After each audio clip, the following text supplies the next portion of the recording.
4,000 एकड़ जमीन पर काजू के बागान हैं, काजू के पेड़ लगे हुए। तो उसमें क्या होता है, 20 साल से वहां के किसान जो काजू की खेती करते हैं वो एक हेलीकॉप्टर किराए पे लेते हैं और उसमें जहरीले कीटनाशक जिसका नाम एंडोसल्फान है वो हेलीकॉप्टर में भरा जाता है और पूरे गांव के काजू के पेड़ पर जो 4,700 एकड़ में है वो छिड़का जाता है एंडोसल्फान 20 साल से लगातार। जब मैं पहली बार उस गांव में गया था तब उन्होंने बताया कि हम 20 साल से ये छिड़क रहे हैं और लगातार वो छिड़कने का दुष्परिणाम क्या हुआ है कि वो मैंने आपको बताया 2% एंडोसल्फान तो कीड़े मारने में चला जाता है, 98% गांव के तालाब में जाके घुल जाता है और गांव के तालाब का पानी गांव के लोग पीते हैं तो उनके शरीर में वो एंडोसल्फान आ जाता है। परिणाम ये हुआ है कि पिछले 20 वर्षों से पडरे गांव में कोई भी नया बच्चा पैदा नहीं हुआ है। ताली मत बजाइए इस पे। 20 साल से नया बच्चा पैदा नहीं हुआ है। नपुंसकता इतनी अधिक है उस गांव में, स्त्री और पुरुषों में बच्चे पैदा होने की संभावना नहीं।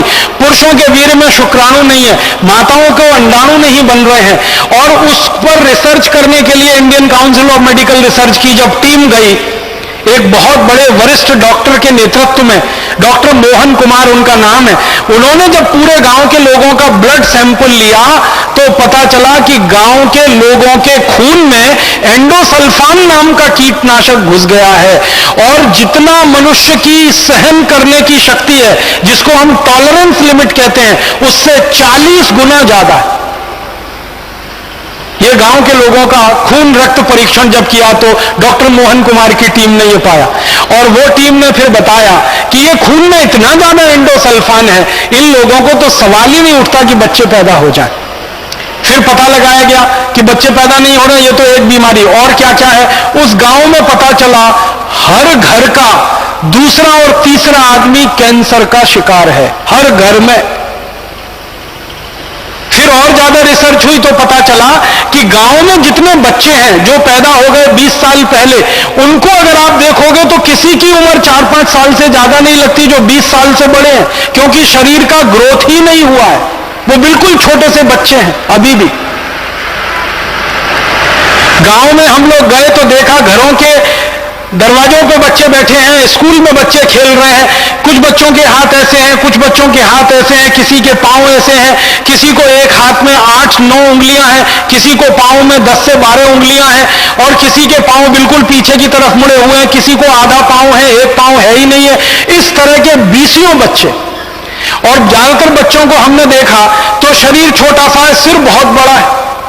एक बच्चे का सिर इतना बड़ा कि वो हिला नहीं सकता, हमेशा लेटा रहता है।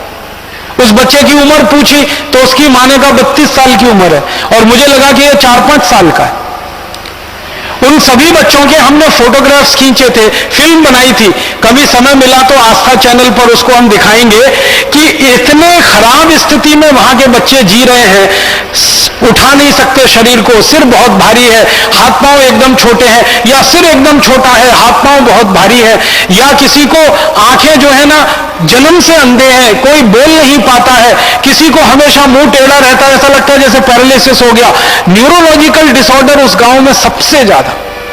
डॉक्टर मोहन कुमार जो वहां काम कर रहे हैं, सेवा कर रहे हैं, उनको जब पूछा गया कि आपने इस गांव को कैसा पाया तो उन्होंने कहा कि जब मैं इस गांव में आया था तो मुझे बताया गया कि केरल भारत का स्वर्ग है, इसलिए मैं इस गांव में आया सेवा करने के लिए। यहां आकर पता चला कि दुनिया का इतना खतरनाक नरक तो किसी भी देश में नहीं होगा जो इस केरल के कासरगोड जिले के पडरे गांव में है। शादी नहीं हुई, कोई अपनी बेटी उस गांव में भेजने को तैयार नहीं है, कोई उस गांव की बेटी को अपने घर में लाने को तैयार नहीं है। इतनी दुखदाई कहानी उस पडरे गांव की है। और उस पडरे गांव में जब हमने प्रवेश किया था तो वहां भी मलयाली भाषा में यही लिखा हुआ था कि केरल तो भारत का स्वर्ग है लेकिन ये गांव दुनिया का नरक है। कारण जहरीला कीटनाशक एंडोसल्फान जो वहां छिड़का जा रहा है 20 साल से, कहां पर? काजू के बागानों पर, काजू के खेड़ों पर। तो ये इस तरह के भारत में आप ढूंढने निकलेंगे तो सैकड़ों गांव निकलेंगे। इतनी बड़ी त्रासदी हमारे देश में ये जहरीले कीटनाशकों से इंसेक्टिसाइड, पेस्टिसाइड से और जहरीले रासायनिक खादों से हो रही है। तब अब प्रश्न उठता है कि आखिर इसका विकल्प क्या करें हम?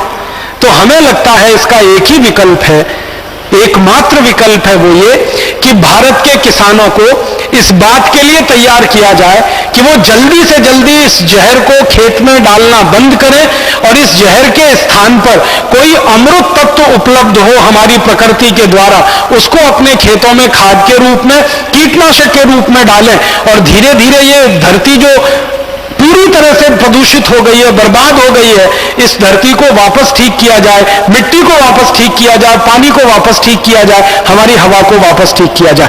माने एक ही बात किसानों को समझानी है, विष मुक्त खेती करो।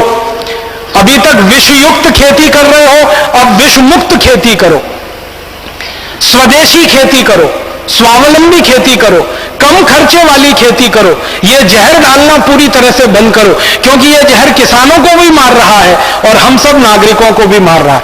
भारत सरकार के एक आंकड़े को और मैं आपसे कहना चाहता हूं, सरकार के आंकड़े हैं कि भारत में जितने किसान ये जहर छिड़कते हैं ना, कीटनाशक, पेस्टिसाइड, इंसेक्टिसाइड खेत में, इनमें से हर साल 70,000 किसान मर जाते हैं। हर साल जो छिड़कते हैं। कैसे मर जाते हैं? आपको मालूम है, जब वो छिड़केंगे कीटनाशक और जंतुनाशक, तो वो मिट्टी पर जितना गिरेगा, फसल पर जितना गिरेगा, उससे ज्यादा तो श्वास के माध्यम से आपके शरीर में आने वाला है। और ज्यादातर किसान भाई बहनों को मैंने देखा है, मुंह पे कोई मास्क नहीं लगाते हैं, ऐसे ही छिड़कते हुए चले जाते हैं। तो 70,000 किसान हर साल इस देश में मर जाते हैं। सारी दुनिया में कीटनाशकों के द्वारा, जहरीले कीटनाशकों को गरीब देशों में जो बेच रही हैं विदेशी बहुराष्ट्रीय कंपनियां, उनके स्प्रे के द्वारा 3 लाख किसान मर रहे हैं सारी दुनिया के विकासशील देशों में, गरीब देशों में। उसमें से 70,000 किसान अकेले भारत में मर रहे हैं।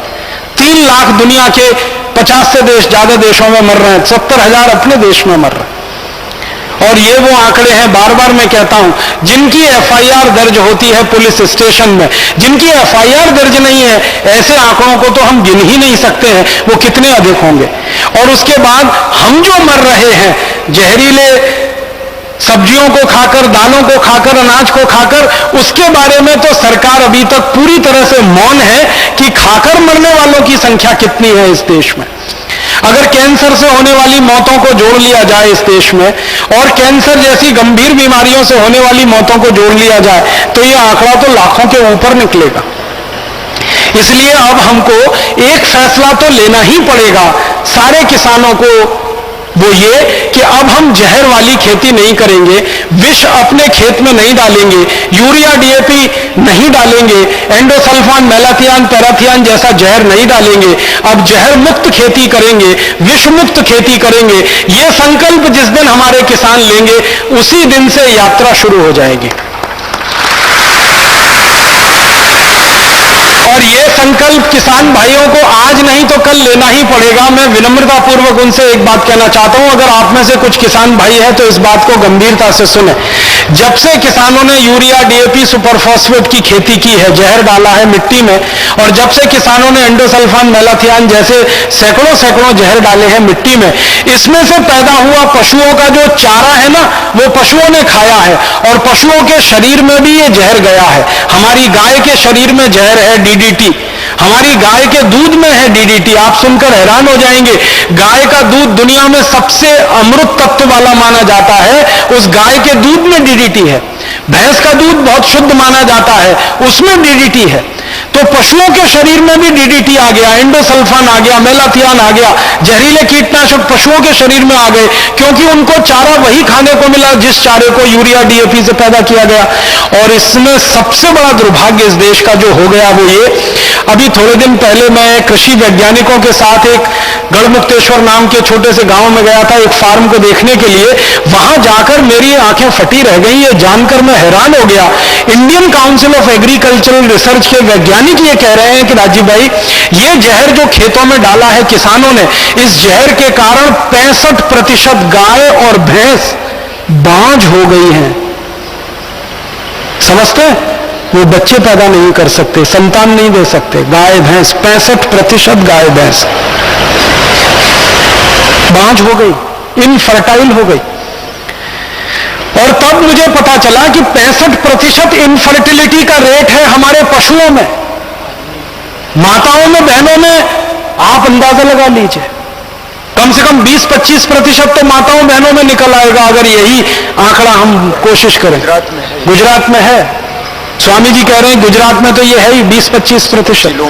गुजरात के कुछ जिलों में जहां शायद ये जहर ज्यादा डलता होगा। तो हमारी माताओं बहनों में 20%, 25% इनफर्टिलिटी, बांझपन आ जाए। हमारी गाय और भैंसों में 65% बांझपन आ जाए। अंतिम दुष्परिणाम जानते हैं क्या होगा? जब गाय और भैंस बांझ हो जाती है, संतान देने में असमर्थ हो जाती है, कोई किसान उसको घर में खाना खिलाने को तैयार नहीं होता, वो सीधे उनको कसाई को बेच देता है। और कसाई ऐसी गाय और भैंसों को काटकर उनका मांस दुनिया के देशों को बेच देते हैं। हर साल हमारे देश में गाय, बैल, भैंस जैसे बड़े 4 करोड़ पशु इसी कारण से कट जाते। आप इस बात का अंदाजा और एहसास करने की कोशिश करिए कि यूरिया, डीएपी, एंडोसल्फान जैसे जहर ने हमारे पशुओं को बांझ बना दिया और अंतिम स्थिति में वो पशु कत्ल खाने में कटने के लिए जा रहे हैं। 4 करोड़ पशु हमारे कट रहे हैं हर साल। और उन 4 करोड़ पशुओं का एक छोटा सा हिसाब मैंने निकाला कि इन्हीं 4 करोड़ पशुओं को अगर हम कटने से बचा सके और इनका बांझपन का इलाज कर सके, तो यही 4 करोड़ पशु हर साल इस भारत देश को 15,000 करोड़ की आमदनी दे सकते हैं। माने हर साल 15,000 करोड़ की आमदनी का नुकसान हो रहा है पशुओं के कटने से। गाय और भैंस मां नहीं बन पा रही है, बच्चों को नहीं दे पा रही है, किसान कसाई खाने में बेच रहे। तब मुझे समझ में आया कि दिन दूनी रात चौगुनी ये कसाई खानों की तरक्की कैसे बढ़ रही है। हमारे यहां दूध देने वाली डेयरियां तो कम होती जा रही हैं, दूध का उत्पादन तो घटता जा रहा है, लेकिन पशुओं को काटने वाले कत्ल खाने लगातार बढ़ते जा रहे हैं। ये दिल्ली से हरिद्वार के बीच का ही सर्वे करो तो पशुओं को काटने वाले कत्ल खानों के विकास की दर 300% से बड़ी है यहां पर। तब बात समझ में आ गई बिल्कुल साफ साफ कि पशुओं को काटने के कत्ल खाने तब तक बढ़ते ही रहेंगे जब तक गाय और भैंस हमारी बांझ रहेंगी, संतान उत्पन्न करने में असमर्थ होंगी, तो किसान उसको कसाईयों को ही बेचेगा, क्योंकि वो और किसी काम के हो नहीं सकते। और कसाई उसको काटेंगे और उसका मांस भी बाजार में बिकने के लिए ही जाएगा। तो अगर हमें ये कत्ल खाने बंद कराने हो, अपने पशुओं की जान बचानी हो, अपनी अर्थव्यवस्था में हजारों करोड़ रुपए की वृद्धि करनी हो और 12 लाख करोड़ रुपए जो फालतू में हमारा बर्बाद हो रहा है, इसको किसी तरह से बचाना हो, देश की धरती माता को समृद्ध बनाना हो, विष मुक्त बनाना हो, जहर मुक्त बनाना हो, शुद्ध बनाना हो, सात्विक बनाना हो, तो एक ही उपाय बचा है, सिर्फ एक है कि हमारे किसान जल्दी से जल्दी ये जहर वाली खेती बंद कर दें, विष डालने वाली खेती बंद कर दें, जहर मुक्त खेती करें, विष मुक्त खेती करें। यही एक रास्ता है और कोई रास्ता नहीं। फिर किसान भाई पूछेंगे, अच्छा ठीक है, आपकी बात मान लिया, हम जहर नहीं डालेंगे, यूरिया डीएपी नहीं डालेंगे, एंडोसल्फान मेलाथियान नहीं डालेंगे, लेकिन इस बात की क्या गारंटी है कि हमारा उत्पादन अच्छा होगा?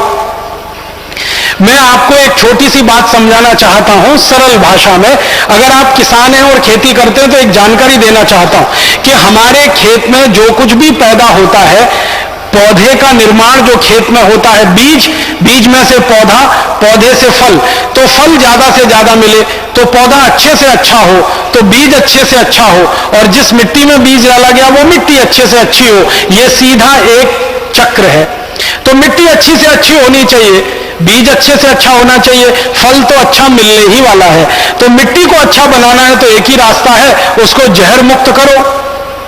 उसमें जो आपने पिछले 40 साल से यूरिया डीएपी के नाम पर, एंडोसल्फान के नाम पर जो डाला है, ये मिट्टी से बाहर निकालो। अब आप बोलोगे जी मिट्टी से जहर बाहर निकाले, इसके लिए कौन सी रासायनिक क्रिया, इसके लिए क्या करना पड़ेगा? इसके लिए भगवान ने, ईश्वर ने, प्रकृति ने हमको इतनी सुंदर वस्तु दी है।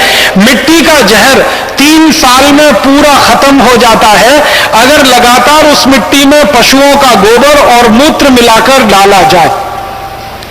जैसे गाय है, जैसे भैंस है, जैसे बैल है, तो गाय बैल भैंस का गोबर, गाय बैल भैंस का मूत्र, पशुओं का गोबर, पशुओं का मूत्र, ये दोनों मिलाकर मिट्टी में लगातार डाला जाए अगर, तो मिट्टी 3 साल में पूरी तरह से जहर मुक्त हो जाती है। आप बोलेंगे वो कैसे? ये जो पशुओं का गोबर है, इसमें जहर को खींचने की सबसे ज्यादा ताकत है। जैसे आपके शरीर में जहर चला जाए ना, तो उस जहर की सफाई करने की ताकत आपकी किडनी में है, वैसे ही पशुओं के गोबर और मूत्र में जहर को साफ करने की सबसे ज्यादा प्रकृति के द्वारा, भगवान के द्वारा दी गई ताकत है। तो पशुओं का गोबर और पशुओं का मूत्र अगर भरपूर मात्रा में मिट्टी में डाला जाए, तो 1 साल लगातार डालो, 2 साल लगातार डालो, तीसरे साल डालते डालते मिट्टी पूरी तरह से शुद्ध और पूरी तरह से सात्विक हो जाती है। उस मिट्टी में विष पूरी तरह से खत्म हो जाता है और 100% मिट्टी निरापद हो जाती है, विष मुक्त हो जाती है। अब आप बताओ, इससे सस्ता और इससे अच्छा इलाज कहां हो सकता है? अब इसका 2 फायदे, एक तो मिट्टी हमारी जहर मुक्त हो गई, विष मुक्त हो गई। दूसरा, पशुओं का गोबर और मूत्र अगर हमने खेत में डाला और उस गोबर और मूत्र से ये काम हुआ, तो पशुओं की इज्जत हमारे जीवन में बढ़ गई, उनका सम्मान हमारे जीवन में बढ़ गया, क्योंकि वो हमारे लिए दूध के अलावा भी लाभकारी सिद्ध हुए। और पशु अगर ज्यादा लाभकारी सिद्ध होने लगे किसानों को, तो फिर कोई किसान पशु को बेचेगा ही नहीं और कसाई के हाथ में वो लगेगा ही नहीं, तो काटने को उन्हें मिलेगा क्या? तो कत्ल खाने अपने आप बंद हो जाएंगे। तो पशु हत्या का पाप जो इस देश के माथे पर लगा हुआ है, वो बिल्कुल साफ हो जाएगा, धुल जाएगा। वो भी काम होता है। गौ माता की हत्या का कलंक भी मिटेगा। और जिन आईसीआर के वैज्ञानिकों ने कुछ काम किया है पिछले 10-12 वर्षों में, वो मुझे बताते हैं कि अगर खेत में लगातार गोबर गोमूत्र डाला जाए, उसमें से घास चारा पैदा किया जाए और वो घास चारा 3 साल किसी भी गाय भैंस को लगातार खिला दिया जाए, तो उस गाय भैंस का बांझपन भी खत्म हो जाता है और चौथे साल वो संतान देने की स्थिति में आ जाती है। एक वैज्ञानिक जिन्होंने बहुत रिसर्च किया, उनका तो यहां तक कहना है कि ये पशुओं के शरीर में जो जहर चला गया है, इस जहर को बाहर निकालने के लिए कुछ आयुर्वेदिक जड़ी बूटियां हैं। उन जड़ी बूटियों को लगातार पशुओं को खिलाया जाए, तो पहले ही वर्ष में बहुत सारी गाय और भैंस मां बन जाती हैं। और उस वैज्ञानिक ने 1000 गाय और भैंसों पर यह परीक्षण किया है और उनका नाम है डॉक्टर विनोद। उनसे मेरी बहुत लंबी वार्ताएं हुई हैं। उनका यह कहना है कि जड़ी बूटियां हैं आयुर्वेद की, जिनको हम 3-4 खुराक खिलाते हैं किसी भी गाय और भैंस को, सारे शरीर का जहर उनका निकल जाता है। और जो गाय भैंस 3-3, 4-4 साल से मां नहीं बनी है, वो पहली बार में ही मां बन जाती है और मां बनते ही उसकी कीमत बढ़ जाती है। फिर कोई किसान उसको कसाई को बेचने की सोचता भी नहीं है, वो घर में ही उसको बांध के रख लेता है। तो बांझपन की समस्या का भी समाधान होता है। तो खेत में हम डालें गोबर और मूत्र और मिट्टी को बनाएं शुद्ध और पवित्र, और उसमें से जो उत्पादन है वो हम भी खाएं, हमारे पशुओं को खिलाएं, हम भी स्वस्थ बने, हमारे पशु भी स्वस्थ बने। आप सोचें, आपको निरापद भोजन मिलने लगे, सजीव भोजन मिलने लगे, स्वस्थ भोजन मिलने लगे, जहर मुक्त भोजन मिलने लगे, तो आपके शरीर का कैंसर, डायबिटीज, हाइपरटेंशन खत्म होता है। देश की खतरनाक बीमारियां कम होती हैं। उन बीमारियों के लिए खर्च होने वाला 7 लाख करोड़ रुपए बचता है, और वो 7 लाख करोड़ रुपए अगर देश के उत्पादन के और विकास के काम में लगा दिया जाए, तो देश की गरीबी, भुखमरी, बेकारी 3-4 साल में ही मिटती है। तो रास्ता अब एक ही है कि हम हमारे खेतों में जहर और विष डालना बंद करें, गोबर गोमूत्र डालें। अब आप एक सवाल अक्सर मन में आता है और किसान मुझे कहते रहते हैं, वो ये कि क्या गोबर और मूत्र से उत्पादन उतना ही होता है जितना यूरिया डीएपी से होता है? मैं आपको इस बात को विनम्रता पूर्वक कह रहा हूं कि गोबर और मूत्र से उत्पादन ज्यादा होता है यूरिया डीएपी की तुलना में, और दुनिया भर में ये परीक्षण हो गए। मैं आपको भारत के ही बारे में जानकारी देता हूं। भारत में हैदराबाद में एक संस्था है, सस्टेनेबल एग्रीकल्चर के लिए काम करती है, सतत कृषि उसको हिंदी में कहते हैं। इस संस्था के द्वारा 20 लाख एकड़ जमीन में पिछले कई वर्षों से गोबर और मूत्र की खेती की जा रही है, और उनका कहना है कि उत्पादन लगातार बढ़ रहा है। 10, 12, 15, 20% से लेकर 200% तक उत्पादन बढ़ा है किसानों का। गोबर और मूत्र की खेती में इतनी ताकत है।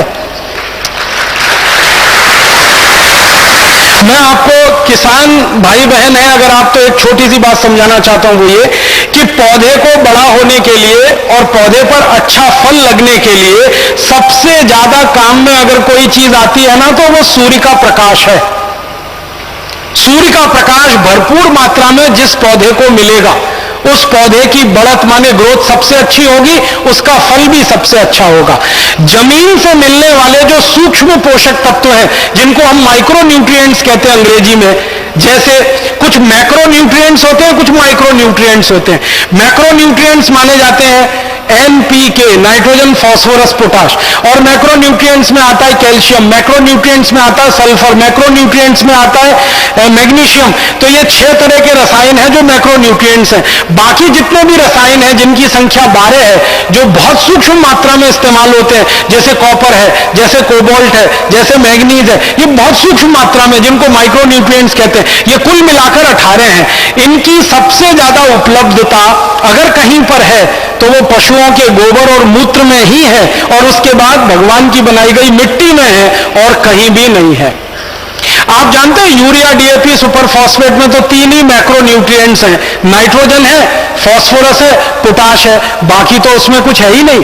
बाकी चाहिए तो गोबर की तरफ ही लौटना पड़ेगा, मूत्र की तरफ ही लौटना पड़ेगा। कैल्शियम तो है नहीं यूरिया में, मैग्नीशियम तो है नहीं यूरिया में, मैग्नीज तो है नहीं यूरिया में, कोबाल्ट तो है नहीं यूरिया में, कॉपर तो है नहीं यूरिया में, और ये सब चाहिए मिट्टी को और पौधे को। तो यूरिया से तो मिलेगा नहीं, डीएपी में भी नहीं मिलेगा, सुपर फॉस्फेट में भी नहीं मिलेगा, उसमें तो 3 ही केमिकल मिलने वाले हैं। और खेत की मिट्टी को चाहिए 18 तरह के केमिकल, वो तो मिलेंगे गोबर और मूत्र से ही, क्योंकि गोबर और मूत्र में ये भरपूर मात्रा में उपलब्ध है।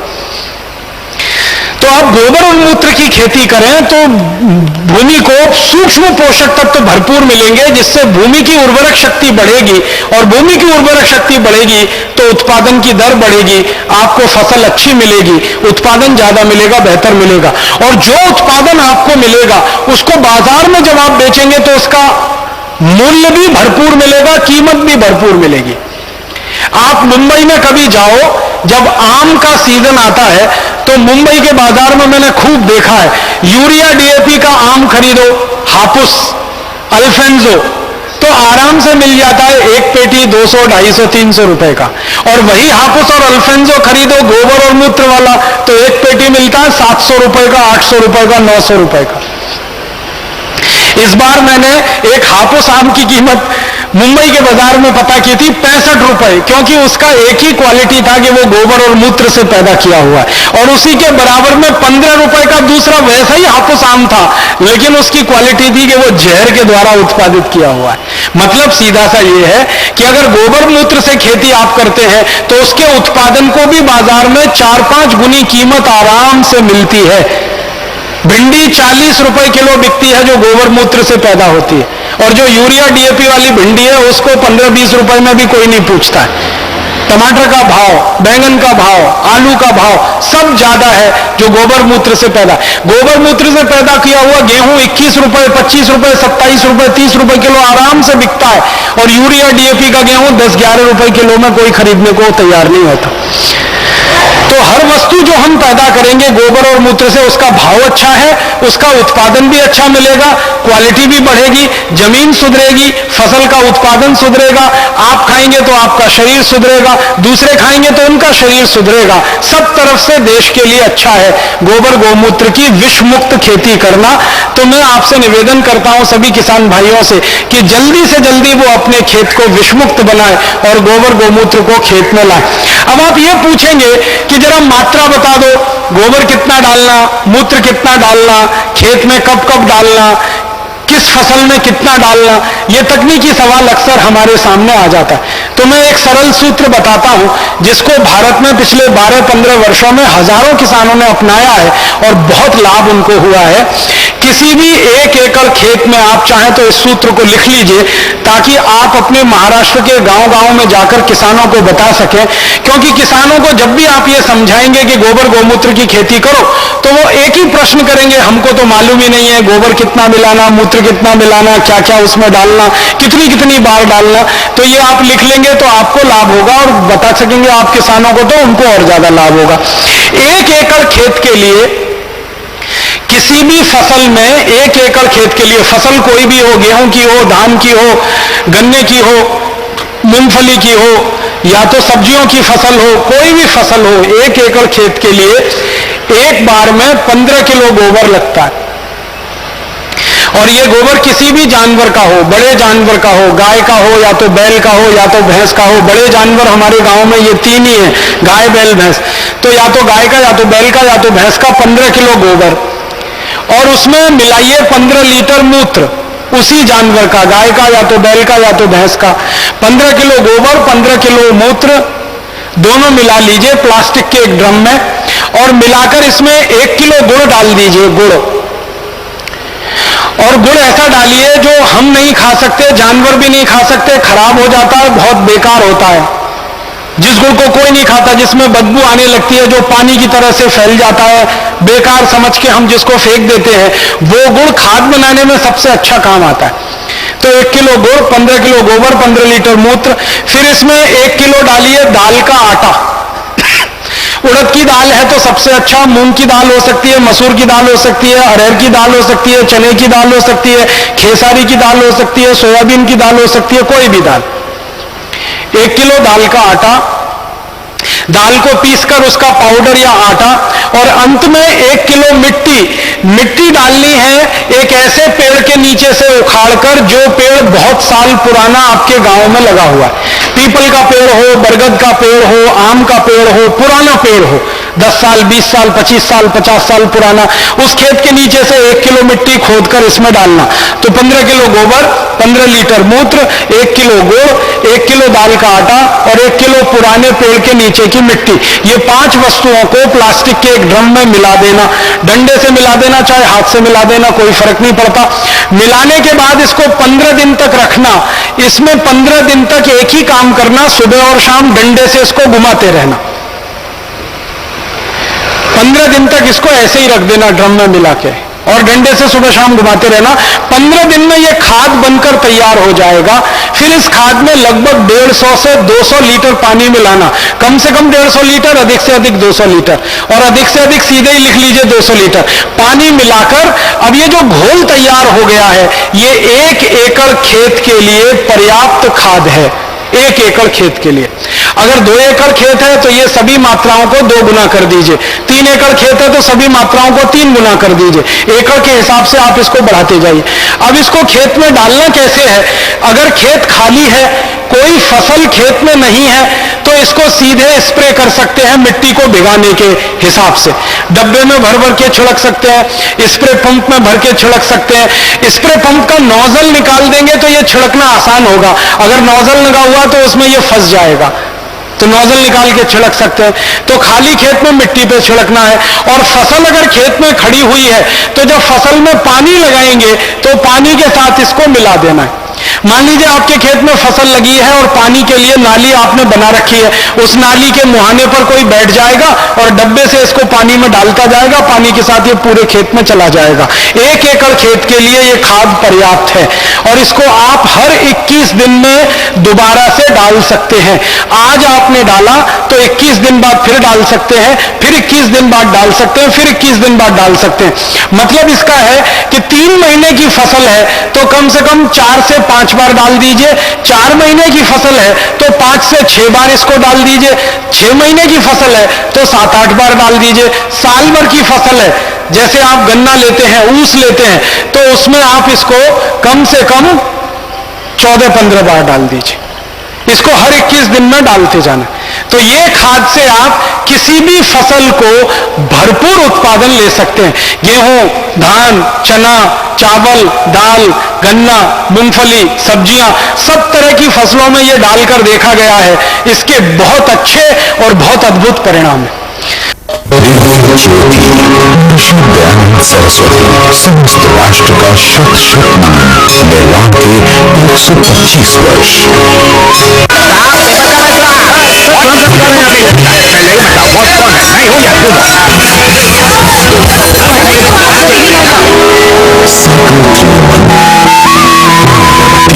संपूर्ण ध्यान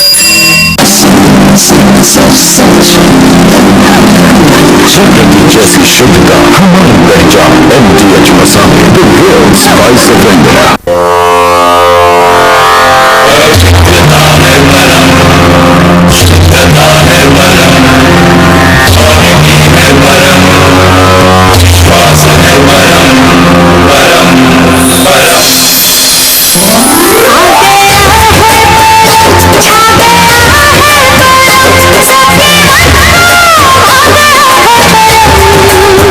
मेरी और मेरे परिवार की सेहत का राज परम प्योर थी। होशियार खबरदार, दुनिया में मसालों के शहंशाह MDH मसाले, असली मसाले, सच सच MDH।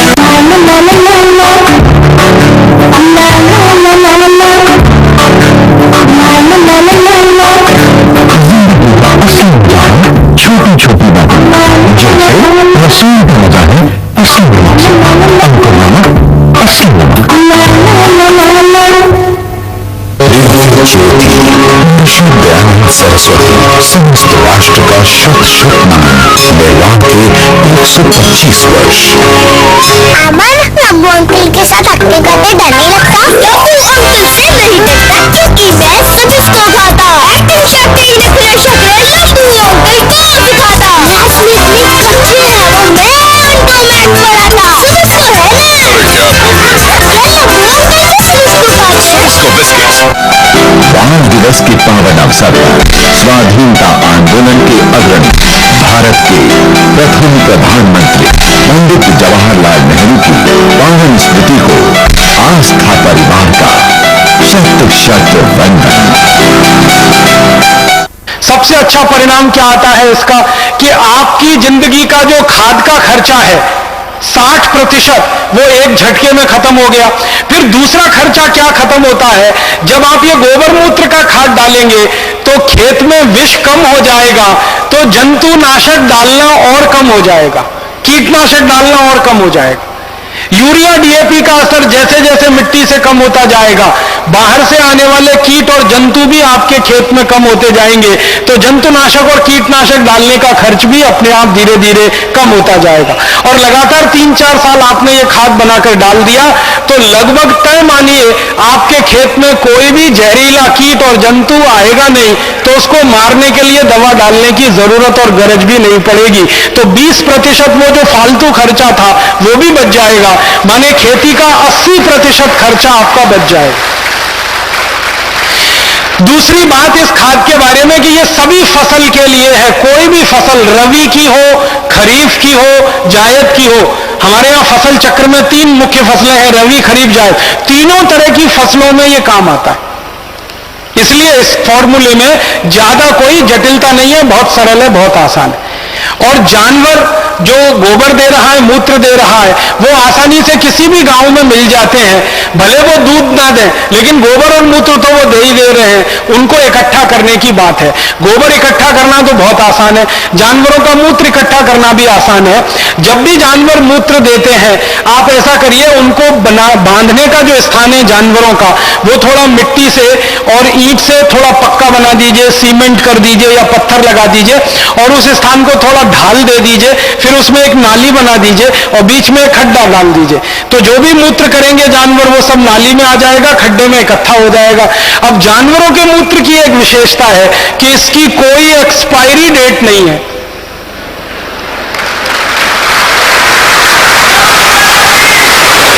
गाय के मूत्र की एक्सपायरी डेट नहीं, बैल के मूत्र की एक्सपायरी डेट नहीं, भैंस के मूत्र की एक्सपायरी डेट नहीं।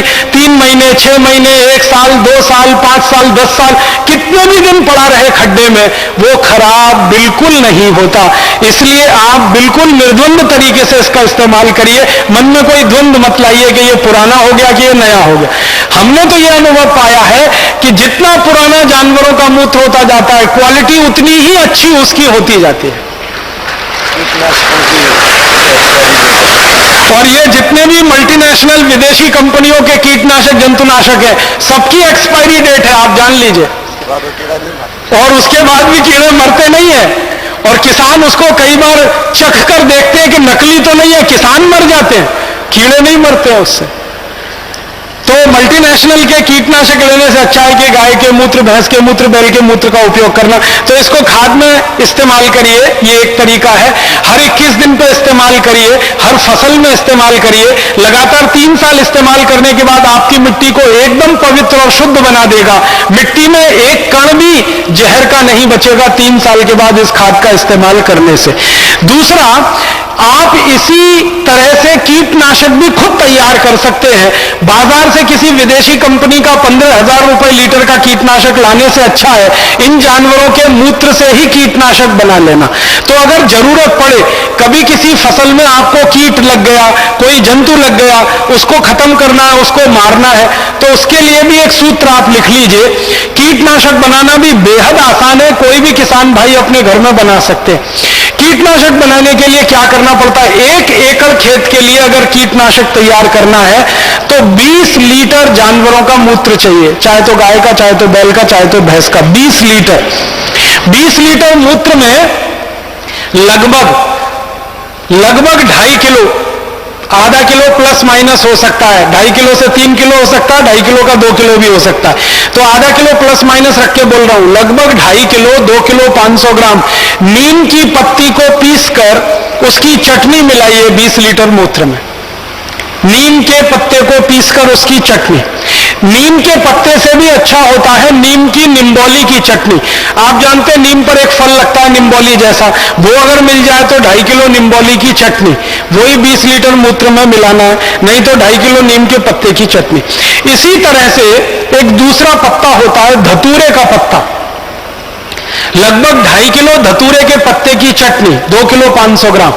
धतूरा आप सभी जानते हैं, आसानी से गांव के किसान उसको पहचानते हैं, ऐसा कोई गांव नहीं जहां धतूरा नहीं होता। तो धतूरे के पत्ते की चटनी। तीसरा एक पेड़ होता है जिसको आकड़ा कहते हैं, आंख भी कहते हैं कई लोग, आकड़ा भी कहते हैं, अर्कमदार कहते हैं उसको आयुर्वेद में। तो अर्कमदार, आकड़ा, आंख, इसके भी पत्ते लगभग 2.5 किलो, 2 किलो 500 ग्राम, इसकी चटनी। और इसके बाद चौथा एक पेड़ है जिसको बेलपत्री कहते हैं, जिसके पत्ते शंकर भगवान के ऊपर आप सब चढ़ाते हैं, बेलपत्री, बेलपत्र, बिल्व पत्र भी कहते हैं कुछ लोग उसको। तो बेलपत्री, बिल्व पत्र के 2.5 किलो पत्ते की चटनी। और महाराष्ट्र में तो बहुत बड़ी मात्रा में होता है सीताफल, हमारे उत्तर भारत में उसको शरीफा कहते हैं, महाराष्ट्र में सीताफल और कई जगह सीताफल कहते हैं। तो सीताफल के पत्ते की चटनी 2.5 किलो। आड़ू, अगर आड़ू के पत्ते मिल जाएं तो वो भी 2.5 किलो लगभग।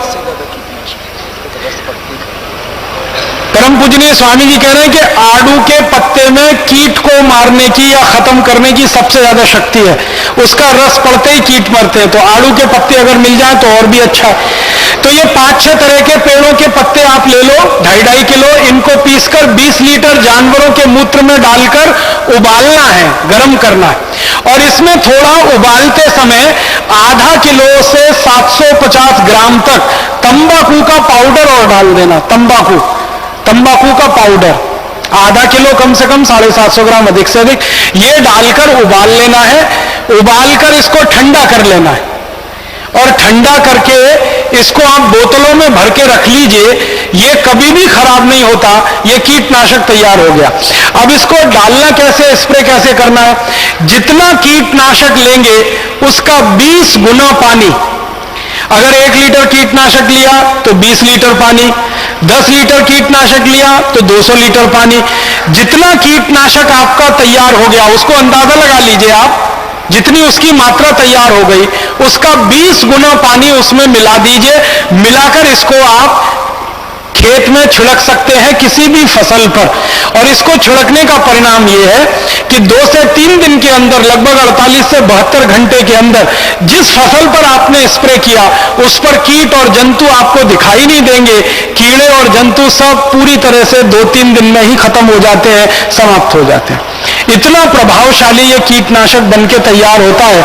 ये बड़ी बड़ी विदेशी कंपनियों के कीटनाशक से सैकड़ों गुना ज्यादा ताकतवर है और एकदम फोकट का है। बनाने में कोई खर्चा नहीं है। जानवरों का मूत्र मुफ्त में मिल जाता है। आपको नीम के पत्ते मुफ्त में मिल जाएंगे, निम्बोली मुफ्त में मिल जाएगी, आंकड़ा के पत्ते मुफ्त में मिल जाएंगे, आड़ू के पत्ते, सब तरह के पत्ते मुफ्त में हर गांव में उपलब्ध हैं। तो ये आप कीटनाशक के रूप में, जंतुनाशक के रूप में इसको इस्तेमाल करिए। और तीसरी एक जानकारी और देना चाहता हूं, अच्छी उत्पादन और फसल लेने के लिए जो बीज आप खेत में डालते हैं उस बीज को पहले संस्कारित करिए, फिर मिट्टी में डालिए। बीज संस्कार करने के लिए एक छोटा सा सूत्र और बताना चाहता हूं, जिसमें बीज को डुबोकर रखिए, फिर खेत में डालिए। मान लीजिए आपको गेहूं का बीज लगाना है, मान लीजिए बाजरी का बीज लगाना है या मक्की का बीज लगाना है, तो बीज ले लीजिए 1 किलो। 1 किलो बीज के अनुसार ये सूत्र मैं बता रहा हूं, अगर 2 किलो हो तो सब चीजों को दुगना कर लीजिएगा। 1 किलो जानवरों का गोबर ले लीजिए, किसी भी जानवर का हो, गाय का, बैल का, भैंस का, 1 किलो गोबर ले लीजिए और उसी जानवर का 1 किलो मूत्र ले लीजिए। गोबर और मूत्र को आपस में मिला दीजिए, फिर इसमें 100 ग्राम कलई चूना मिलाना है। कलई चूना आप समझते हैं जिससे पुताई करते हैं, चूने का पत्थर बाजार में आता है, 100 ग्राम का पत्थर खरीदेंगे 10-15 पैसे में मिल जाएगा। उस चूने के पत्थर को एक दिन पहले पानी में डाल दीजिए, 2-3 लीटर पानी में। रात भर में वो पानी एकदम गर्म हो जाएगा, फिर ठंडा होकर चूना शांत होकर नीचे बैठ जाएगा, पानी ऊपर आ जाएगा। फिर इसको घोल लीजिए, चूना और पानी को, और इसको 1 किलो गोबर 1 लीटर मूत्र वाले पात्र में डाल दीजिए। तो गोबर, मूत्र और 100 ग्राम कलई चूने में जितना पानी तैयार हुआ वो सब मिला दीजिए और अच्छे से घोलकर इसमें बीज को डाल दीजिए। गेहूं का बीज हो या तो मक्की का हो या तो सब्जियों का, कोई भी बीज को डाल दीजिए। 1 किलो बीज इसमें आराम से भीग जाता है। वैसे अगर आप थोड़ा पानी डाल देंगे तो 2 किलो तक बीज भीग जाए। बीज को इसमें 2-3 घंटे से लेकर 6-7 घंटे तक डाल के रखिए। रात में डाल दीजिए, सुबह हो गई तो बीज को निकाल लीजिए। निकालकर इस बीज को छांव में सुखा दीजिए और छांव में सुखाने के बाद ये बीज को आप खेत की मिट्टी में लगा दीजिए। तो ये बीज जो लगेगा मिट्टी में, ये संस्कारित हो गया। अब इस संस्कारित बीज के 2 फायदे हैं। एक तो फसल का उत्पादन अच्छा मिलेगा और इस फसल पर जल्दी कोई कीट नहीं लगेगा, जल्दी कोई जंतुनाशक से आपको मुक्ति मिल गई और फसल का उत्पादन भी अच्छा हो गया। तो बीज संस्कार करने का एक सूत्र है, कीटनाशक बनाने का एक सूत्र है और खाद बनाने का एक सूत्र है। इन 3 सूत्रों का भरपूर प्रयोग आप अपने खेत में करिए और अपने किसान मित्रों को, किसान भाइयों को ज्यादा से ज्यादा इसको बताइए। मेरा आपसे एक छोटा सा निवेदन है कि अगर आप में से कोई किसान भाई बहन है तो इस वर्ष अपने खेत के कम से कम 1 एकड़ में ये करके देखिए, और 1 एकड़ में आपने ये करके देखा, इसका परिणाम अगर अच्छा आया तो अगले वर्ष आप पूरे खेत में करिए। और ज्यादा अच्छा परिणाम आया तो पूरे गांव के खेत में करा दीजिए इसको, फिर पूरे जिले के खेतों में करा दीजिए। जैसे आप गांव-गांव जाकर योग प्राणायाम सिखाते हैं ना, वैसे गांव-गांव जाकर किसानों को ये सूत्र सिखाना शुरू कर दीजिए गोबर गोमूत्र की खाद का। तो योग प्राणायाम से तो शरीर दुरुस्त हो जाएगा और ये गोबर गोमूत्र की खाद से उनका खेत अच्छा हो जाएगा, मिट्टी अच्छी हो जाएगी, तो सोने में सुहागे की स्थिति बन जाएगी। माने इधर शरीर स्वस्थ हुआ, उधर मिट्टी स्वस्थ हुई, उसमें से पैदा हुआ अनाज स्वस्थ मिला, उसमें से पैदा सब्जियां स्वस्थ मिली, उसमें से घास चारा अच्छा पैदा हुआ। घास चारा जानवर खाएंगे, दूध बढ़ेगा और उनकी बीमारियां कम होंगी। हम स्वस्थ भोजन खाएंगे, हमारी बीमारियां कम होंगी, डॉक्टरों का खर्चा बचेगा। तो सारे जड़ मूल से व्यवस्था का परिवर्तन शुरू हो जाएगा। और मेरा यह मानना है कि अगर एक गांव में एक किसान भाई ने भी ये कर लिया तो 1 साल के अंदर पूरा गांव इसको कर लेगा, इसकी पूरी गारंटी है। क्योंकि भारत के किसान इतने होशियार हैं, इतने अकल वाले हैं कि अच्छी चीज देखते हैं तो उसका पालन करने में वो बिल्कुल देरी नहीं करते।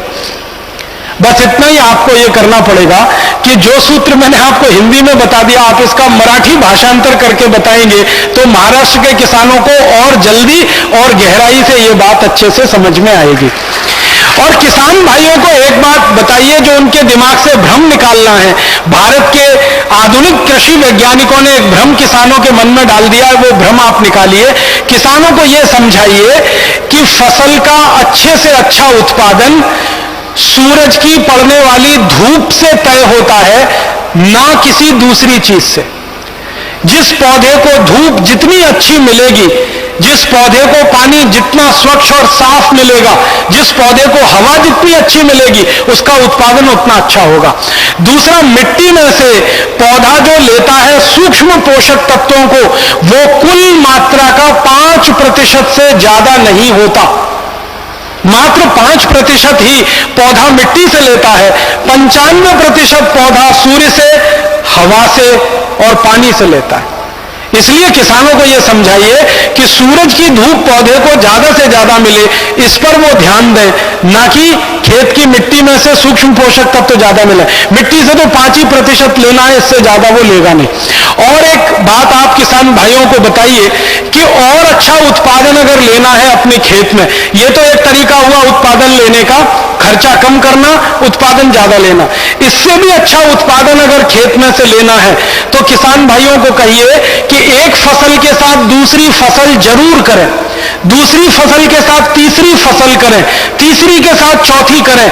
माने जिसको हम लोग मिक्स क्रॉप कहते हैं ना, कई फसलें एक साथ करना, यह सबसे ज्यादा उत्पादन लेने का अच्छा तरीका है। जैसे मैं आपको महाराष्ट्र के हिसाब से बताना चाहता हूं, कपास महाराष्ट्र में बहुत होता है, तो किसानों को कहिए कि कपास के साथ तुअर की खेती जरूर करें, दोनों का उत्पादन बढ़ता है। तुअर का भी उत्पादन बढ़ेगा, कपास का भी बढ़ेगा। कारण क्या है? कपास मिट्टी में से जिस सूक्ष्म पोषक तत्व को ज्यादा लेता है, तुअर उसी सूक्ष्म पोषक तत्व को मिट्टी को ज्यादा देती है। कपास की अच्छी फसल होने के लिए नाइट्रोजन ज्यादा चाहिए, और तुअर का जो जड़ होता है वो सबसे ज्यादा नाइट्रोजन फिक्स करता है मिट्टी में। तो तुअर को कपास के साथ लेना शुरू करें, दोनों का उत्पादन बढ़ेगा। इसी तरह से गेहूं के साथ ऐसी दूसरी कई सारी फसलें हैं जो हमारे किसान कर सकते हैं। जैसे गेहूं के साथ सरसों बहुत अच्छे से होता है, सरसों का भी उत्पादन ज्यादा मिलता है, गेहूं का उत्पादन भी ज्यादा मिलता है। और मेरे से ज्यादा ये बात तो किसान जानते हैं, सैकड़ों साल से वो खेती कर रहे हैं। उनको कहिए कि 50 साल पहले आप जो जो फसलें एक दूसरे के साथ मिक्स करके करते थे, वो सब शुरू कर दीजिए, तो सबसे ज्यादा उत्पादन उसी में मिलता है और मिट्टी का सुधार सबसे ज्यादा उसी में होता है। मैंने यहां उत्तराखंड में देखा है और हिमाचल में देखा है, बहुत सारे किसान भाई एक साथ एक ही खेत में 7 फसल लगाते, 7 फसल लगाते, और हर फसल ज्यादा होती है उनकी, और ये काम वो सैकड़ों साल से करते चले आ रहे हैं। तो इसी तरह के किसान भाई हमारे पूरे भारत देश में एक साथ कई फसलें लगाएंगे अपने खेत में, तो उससे उनको बहुत लाभ होने वाला है। और एक भ्रम हमारे किसानों का दूर हो जाए तो बहुत ही अच्छा है। किसानों को निवेदन ये करना है कि ये गोबर गोमूत्र का जो खाद हम खेत में डालेंगे, इस खाद की मदद से पानी बहुत कम खेत को लगता है। यूरिया डीएपी जब हम खेत में डालते हैं तो बहुत ज्यादा पानी खेत में लगाना पड़ता है। मैं एक उदाहरण से समझाता हूं, अगर यूरिया डीएपी से गेहूं की खेती करें तो कम से कम पूरी खेती को करने में 5 से 6 बार पानी देना पड़ता है, लेकिन गोबर और गोमूत्र से गेहूं की खेती करें तो 3 बार और 2 बार पानी देने में ही बहुत अच्छी भरपूर खेती हो जाती है। माने पानी का उपयोग भी कम होता जाता है। और यह बात ध्यान देने की है कि गोबर गोमूत्र का उपयोग करके जब आप खेती कर रहे हैं तो खेत में आपको हमेशा पानी भरा रहे, इसकी कोई जरूरत नहीं है। मिट्टी खाली खेत की गीली होती रहे, मिट्टी में खाली नमी बनी रहे, अगर इतने ही पानी का आप उपयोग करेंगे तो भी फसल बहुत अच्छी आती है। अक्सर हमारे किसान भाई क्या करते हैं, खेत में पानी भर के 2-3 दिन छोड़ देते हैं। गोबर गोमूत्र की खेती में खेत में पानी भर के रखने की जरूरत ही नहीं है।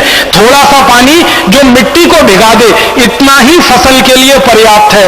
तो हमने देखा है कि गोबर गोमूत्र की खेती करने में 80% खर्चा तो खाद और कीटनाशक का बच गया, करीब करीब 50 से 60% खर्चा पानी का बच गया, और इस गोबर गोमूत्र की खेती में बहुत कम मात्रा में खरपतवार होती है तो खरपतवार निकालने का खर्चा भी बच गया। माने किसान की जिंदगी का लगभग 90% खर्चा बचता है, 10% खर्चे में ही खेती हो जाती है।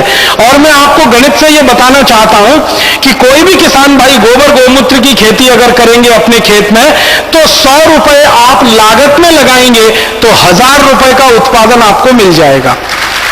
10 रुपए लागत में आप लगाएंगे, 100 रुपए का उत्पादन आपको मिल जाएगा। 10,000 रुपए अगर आपने उन्होंने लागत के रूप में लगा दिए। 1 लाख रुपए का उत्पादन बड़े आराम से मिल जाएगा। अगर मुनाफे का प्रतिशत निकालेंगे तो गोबर गोमूत्र की जो विषमुक्त खेती है, जहर मुक्त खेती है, इसमें 900% मुनाफा बहुत आराम से होता है, जो दुनिया के किसी भी दूसरे धंधे में ईमानदारी से नहीं हो सकता। आप कोई भी व्यापार करें, किसी भी व्यापार में ईमानदारी से 900% मुनाफा आप नहीं कमा सकते, बेईमानी से तो हजारों प्रतिशत कमा सकते हैं।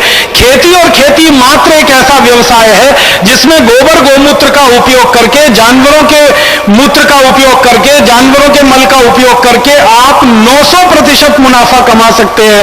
और यह मुनाफा पूरे देश में टैक्स फ्री है, इस पर कोई इनकम टैक्स नहीं है, तो सरकार का झगड़ा और झंझट भी नहीं है। मैं तो आप सब लोगों को एक विनती ये करूंगा कि अगर आपके घर में थोड़ा भी पैसा है, अतिरिक्त रूप से थोड़ा भी पैसा अतिरिक्त रूप से है, भले आपने गहने खरीद के रखे हो, भले किसी कंपनी के शेयर खरीद के रखे हो, भले आपने बॉन्ड्स में पैसा लगा रखा हो, वो सब निकाल लीजिए। जितना जल्दी हो खेत खरीद लीजिए, 1 एकड़ ले लीजिए, 2 एकड़ ले लीजिए, 5 एकड़ ले लीजिए और गोबर गोमूत्र की खेती पर आ जाइए। भविष्य आपका ही है, क्योंकि आने वाले समय में हजारों आरोग्य केंद्र खुलेंगे, वहां गोबर गोमूत्र का गेहूं, चावल, चना, दाल, सब्जियां उपलब्ध होंगी। तो ये केंद्र तो खुल जाएंगे बहुत जल्दी, लेकिन पैदा करने वाले कहां से आएंगे? वो आप में से ही तैयार होंगे, तभी उनकी पूर्ति हो पाएगी। तो आप उत्पादन करना शुरू कर दीजिए। परम पूजनीय स्वामी जी के आशीर्वाद से ये केंद्र जो चलेंगे वो बिक्री करना शुरू कर देंगे। उत्पादन आप करें, बिक्री पतंजलि योगपीठ या भारत स्वाभिमान की तरफ से हो, तो उत्पादक और विक्रेता दोनों एक दूसरे के बंधन में ऐसे बंधे कि दुनिया की कोई ताकत हमें न तोड़ सके।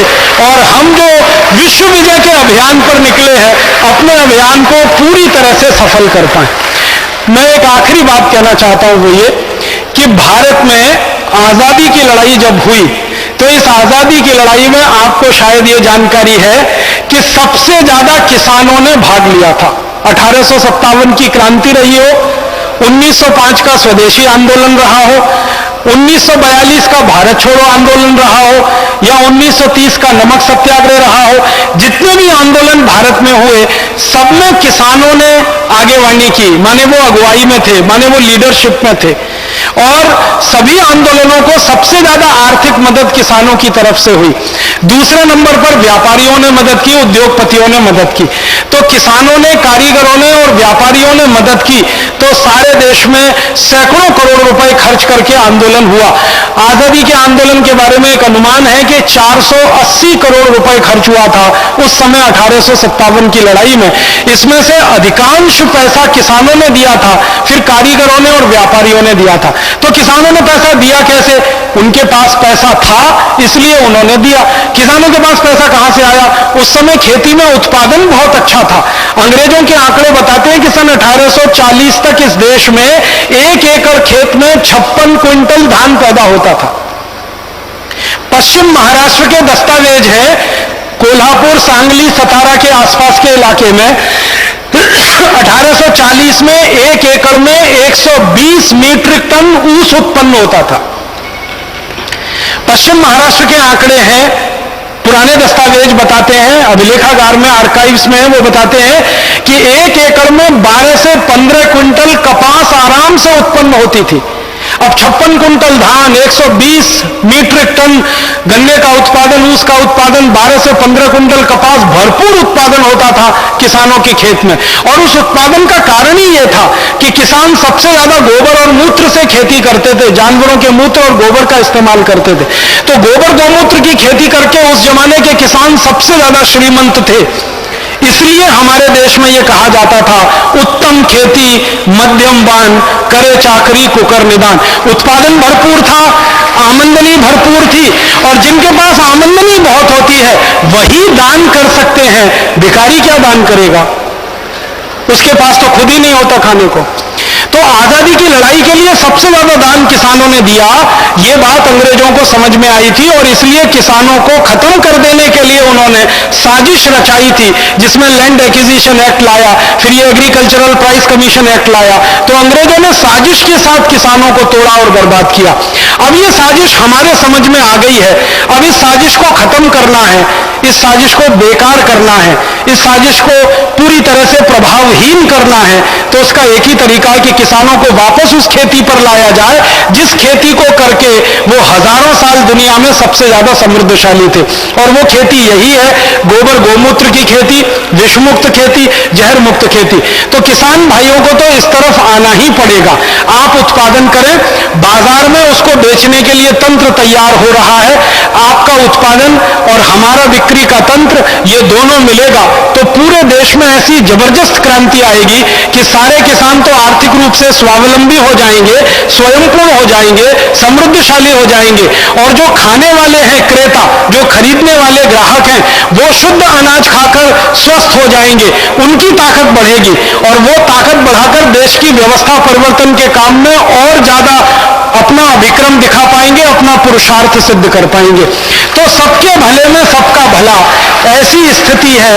ये विषमुक्त खेती और समृद्ध किसान की जो बात आपके सामने रखी है, इस बात में हम सब पहले अपने जीवन में थोड़ा आचरण में उतारे, खेत में एक एक एकड़ में करके देखें, जिनके पास भी खेत है, फिर अपने पड़ोसी किसानों को एक एक दो दो एकड़ में कराएं, फायदा मिले तो अगले साल पूरे खेत में गांव गांव में हो। और थोड़े दिन के बाद जिन जिन गांवों में योग प्राणायाम की कक्षाएं लगती हैं, हर उस गांव के सामने एक बोर्ड लग जाए, जैसे हरिकिशनपुरा का बोर्ड मुझे याद आता है कि ये पूरा गांव बिकाऊ है, क्योंकि हर गांव के परिवार पर 6 लाख रुपए का कर्ज है, क्योंकि जहर खेत में डाला है उसके लिए कर्ज हुआ है। तो इसका उल्टा बोर्ड लगे कि ये गांव अब समृद्धशाली है, संपत्तिवान है, इस गांव के किसी किसान पर कोई कर्ज नहीं है, यहाँ का किसान पहले रोडपति था, अब करोड़पति है, पहले कर्ज लेता था बैंक से, अब कर्ज देता है बैंक को, इसकी खेती में इतना उपजाऊपन बढ़ गया है कि सारे देश का पेट भरने की ताकत अब इस किसान में आई है। इस तरह के बोर्ड जगह जगह गांव में लग जाएं, विषमुक्त खेती वाला गांव, जहर मुक्त खेती वाला गांव, 1 नाम, 2 नाम, 20 नाम, 50 नाम, 1000 नाम, तो ये इतनी बड़ी खबर होगी कि दुनिया भर का मीडिया आएगा, उस गांव के बारे में फिल्में बनाएगा, सारी दुनिया में उसकी चर्चा होगी, और दुनिया भर के लोग, आप अगर चाहेंगे तो आपके सामने झोली फैलाकर खड़े होंगे कि भाई 1 किलो गेहूं दे दो ना गोबर गोमूत्र वाला, 1 किलो गन्ना दे दो ना गोबर गोमूत्र वाला, क्योंकि उनके पास नहीं है, क्योंकि वो मांग रहे हैं। हजारों अरब डॉलर का दुनिया में बाजार है ऑर्गेनिक फूड प्रोडक्ट्स का, आप जानते हैं। इस बाजार की भरपाई करना भारत की ताकत में है।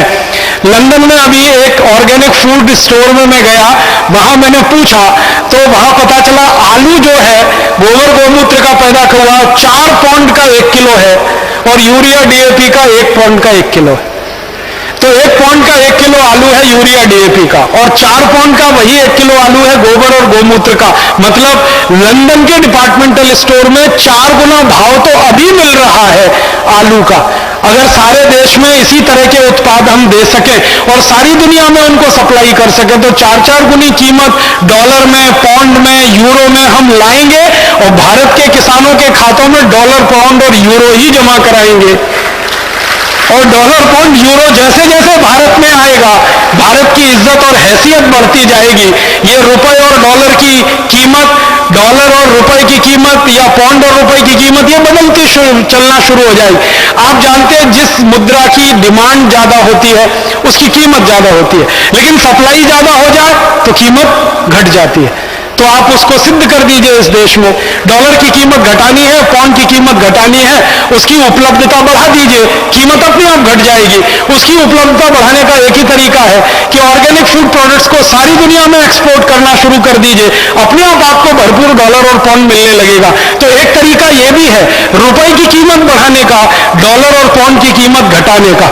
डॉलर पौंड की सप्लाई इधर बढ़ाओ और डिमांड उसकी कम करते जाओ, खर्चा उसका कम करते जाओ, तो रुपए की कीमत बढ़ने से इज्जत बढ़े, संपत्ति की कीमत बढ़े और सारी दुनिया में अंत में भारत की कीमत बढ़े, भारत फिर से सोने की चिड़िया बने, समृद्धशाली हो, स्वदेशी हो, स्वाभिमानी हो, किसी के सामने भीख फैलाने मांगने वाला देश ना हो, देने वाला देश बने, लेने वाला देश ना हो।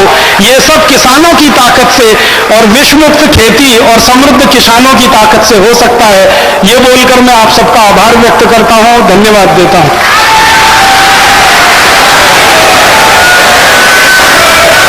तो आज विश्व मुक्त खेती से समृद्ध किसान और स्वस्थ भारत का हमको निर्माण करना है। एक बहुत बड़ी संकल्पना है ये। इससे देश के 10-12 लाख करोड़ रुपए जो कीटनाशकों में, जो रासायनिक खादों में और जहरीली दवाओं में बर्बाद हो रहे हैं, लाखों लोगों की बेमौत मृत्यु हो रही है, बेमौत जो मर रहे हैं बीमारियों के कारण से, उनको हम बचा पाएंगे। हर वर्ष करोड़ों जो पशु मर रहे हैं उनकी हम रक्षा कर पाएंगे, आत्मरक्षा कर पाएंगे। देश के 115 करोड़ लोगों की जिंदगी को हम बचा पाएंगे। और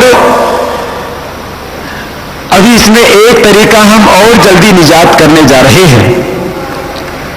महाराष्ट्र, मध्य प्रदेश का कुछ हिस्सा, कर्नाटक और आंध्र प्रदेश का कुछ हिस्सा, जहां पानी बहुत कम होता है, वहां पर पशु पालना बहुत मुश्किल होता है। अब इस वक्त सबसे बड़ी समस्या पशु पालने में यह आ रही है कि पशु का जो चारा है वो अनाज के भाव बिक रहा है। 8-10 रुपए किलो सूखा चारा मिल रहा है, 7-8 रुपए किलो हरा चारा मिल रहा है। अब 7-8 रुपए किलो हरा चारा पशु को खिला के उससे दूध लेकर के क्या किसान बचा लेगा? बहुत बड़ी समस्या। और जहां पानी की कमी है वहां हरा चारा पैदा करने में सबसे ज्यादा पानी लगता है। तो अभी एक प्रोजेक्ट के ऊपर हमारा विचार चल रहा है, कार्य योजना हम बना रहे हैं। बहुत जल्दी ही उसमें आपको एक बहुत खुशखबरी देंगे। अब 1 किलो हरा चारा पैदा करते हैं तो उसमें करीब 90 से 100 लीटर पानी लगता है। 1 किलो हरा चारा पैदा करने में करीब 100 लीटर पानी खर्च हो रहा है। एक ऐसी तकनीक हम आपको उपलब्ध कराएंगे कि जिसमें 1.5 लीटर पानी में 1 किलो हरा चारा मिल जाएगा।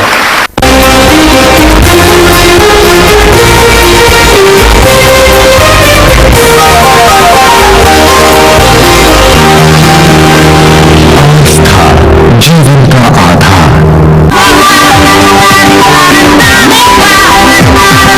The largest range of pyramids in the world. New pyramids, clothing for life.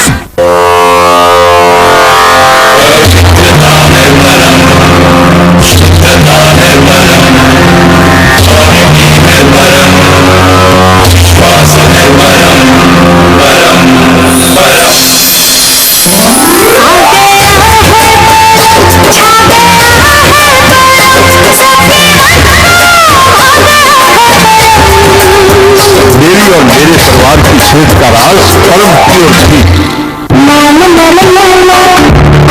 जिंदगी का असली मजा है छोटी सी बातों में, रसोई का मजा है असली नमक से। अंकुर नमक, असली नमक। जय माता दी। My dream of making a 5-star hotel, the White Hotel in Bastion is fulfilled. So it's for you to experience it. I care for everything. The White Hotel, an Ecotel 5-star hotel. Awesome ambience, luxurious rooms, 24-hour coffee shop.